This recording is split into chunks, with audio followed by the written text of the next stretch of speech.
ಪ್ರಭು ಕ್ರಿಸ್ತರಲ್ಲಿ ನನ್ನ ಒಲುವಿನ ಸೋದರ ಸೋದರಿಯರೇ, ಇವತ್ತಿನ ಶುಭ ಸಂದೇಶ ಮಾರ್ಕ ಅಧ್ಯಾಯ 10 ವಾಕ್ಯ 31 ತಿಳಿಸುವುದೇನೆಂದರೆ, ಆದರೆ ಮೊದಲಿನವರಲ್ಲಿ ಅನೇಕರು ಕೊನೆಯವರು ಆಗುವರು, ಕೊನೆಯವರು ಮೊದಲಿನವರು ಆಗುವರು. ಚಿಂತನೆ: ದೇವರ ರಾಜ್ಯವು ಲೋಕದ ಮಾರ್ಗಗಳಿಗಿಂತ ಭಿನ್ನವಾಗಿದೆ ಎಂದು ಯೇಸು ನಮಗೆ ನೆನಪಿಸುತ್ತಾರೆ.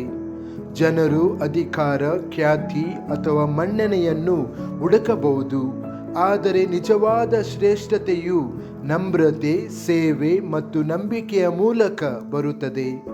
ದೇವರನ್ನು ಶಾಂತವಾಗಿ ಪ್ರೀತಿಸುವ, ತ್ಯಾಗ ಮಾಡುವ ಮತ್ತು ನಂಬಿಗಸ್ತರಾಗಿರುವವರನ್ನು ಆತನು ಎಂದಿಗೂ ಮರೆಯುವುದಿಲ್ಲ.